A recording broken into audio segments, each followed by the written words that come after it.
여러분 이 얘기 있잖아요.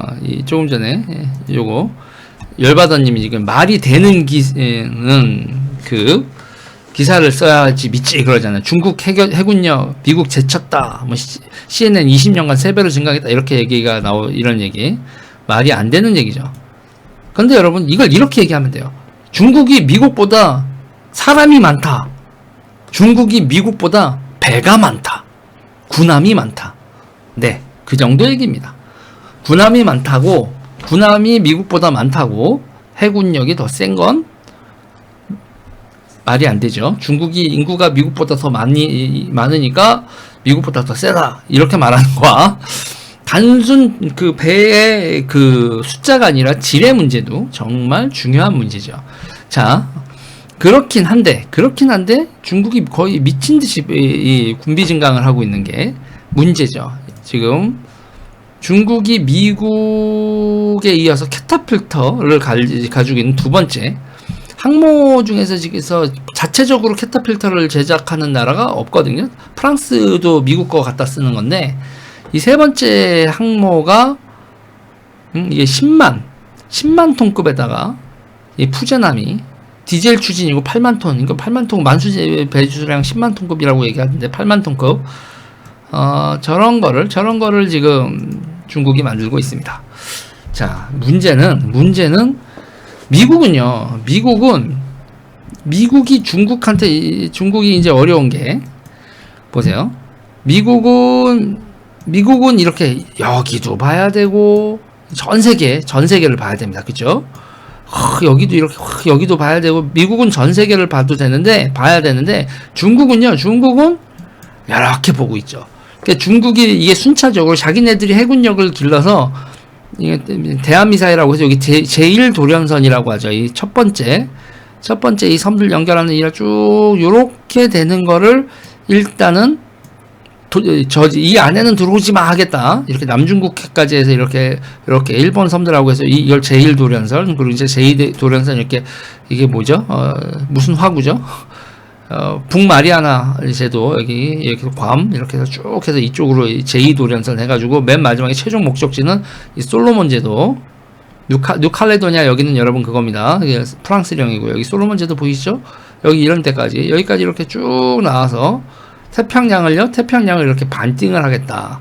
이게 중국의 지금 전략이죠. 이 반띵을 하기 전까지는 이렇게 진주 목걸이 전략이라고 해서 이렇게 연결을 해서 여기 아프리카까지. 그래서 유라시아 대륙을 러시아와 중국 둘이 유라시아 대륙을 이렇게 싸먹겠다. 지금 이게 중국의 대전략이란 말이에요. 이 중국의 대전략이에요. 그러니까 지금 미국이 일본의 군비 증강, 그러니까 헌법 개정하고 이 군비 증강을 이렇게 허용을 하는 결정적인 이유는 돈이에요. 돈을 이 해군력 들어가고 뭐 이러는 거를 미국이 혼자 감당하기에는 너무 부담스럽지. 그래서 일본, 오스트레일리아, 뉴질랜드 그리고 우리나라도 당연히 낀다고 우리는 생각하는데 지금 이게 애매한 약한 고리처럼 우리가 지금 역할을 하고 있는데 이렇게 해서 여기 미국의 제7함대와 함께할 프렌즈들을 지금 모으고 있고 일본 니네도 정상국가화 한다. 그게 이제 아베가 이때까지 한 거죠. 그러면 이제 다들 일본이 뒤통수 쳤었던 역사를 기억해라 뭐 이런 얘기들은 하겠지만 지금 상태에서 중국의 부상과 중국의 도전에 지금 미국은 동맹국들과 이런 식으로 대응을 하는 거고 일본의 군비 증강을 허용을 하는 이런 과정인 거다. 이렇게 되는 거죠. 지금 중국이 배 찍어내는 거하고 기술력 올려가는 게 여러분 이게 계속 방치를 했을 때 이게 금방 따라잡힐 수도 있다. 2050년 정도에는 앞으로 한 30년 정도에는 미국도 같이 개량을 해야죠. 미국도 같이 개량을 하고 예산을 포함하고 이 레이스를 해야지. 그냥 중국은 쭉 달리는데 미국은 멈춤하면 금방 잡힐 수도 있는 문제다. 그래서 2050년 정도까지는 어떻게 될지 모른다 이런 얘기가 나오고 있죠. 그래서 이게 이번 이 중국의 부상과 이 중국의 도전에 따른 이 아시아 태평양에서의 중국과 미국의 경쟁이 언제까지 갈지 모르겠지만 많은 사람들은 2050년까지 가야 윤곽이 나오지 않겠냐 이렇게 보는 사람들은 중국 쪽 사람들, 우리나라에서 그렇게 얘기하는 사람들이 정말 많은데 그런 거고, 뭐 이거는 중국이 포기할 거다 이렇게 보는 사람도 있고. 자, 몇 년을 갈까요? 지금 이제 중국이 이제 구축함에서 이 구축함이 미친 거예요. 미사일 구축함들을 신형 구축함이 보세요. 신형 구축함이 지금 3대지가 취역을 했는데 지금 이게 진수된 게 지금 5대거든요. 그러니까는 곧 8대가 취역을 한다는 겁니다.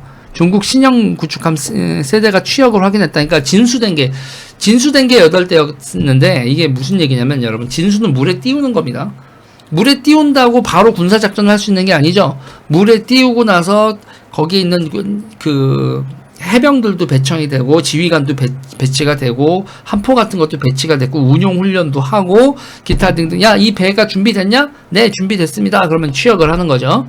그러니까 여러분, 그거예요.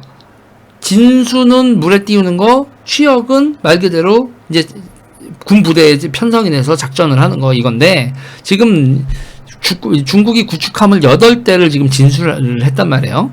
8대를 진술하고 8대를 지금 또 건조를 하고 있어요. 그러니까 16대가 된다는 거죠. 그게 뭐라고? 13,000톤급이요. 4세대인 055형. 그러니까 이게 13,000톤급 구축함인데 이거를 지금 중국이 지금 3대를 취역을 시켰고, 그리고 5대가 취역 대기 중이고 8대가 건조 중이다. 이건요 여러분, 어우 쉣. 진짜 완전히 쉣 같은 얘기입니다, 이게. 그러니까 이게 다들 하는 얘기가 중국이 군함을 찍어내고 있다 이런 거예요. 그러면서 이제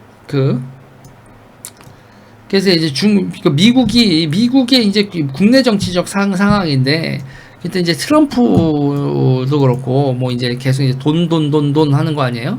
그러면서 이제 이런 보도까지 나왔었죠. 항모 구축함 늘리는 중국 해군, 돈 없는 미는 유지 보습도 버겁다 뭐 이렇게 얘기를 했는데, 그 미국이 예산을 어떻게 하고 그런 거죠. 그러니까 저런 전체주의 국가들은요 예산의 30% 40% 옛날에 그거예요.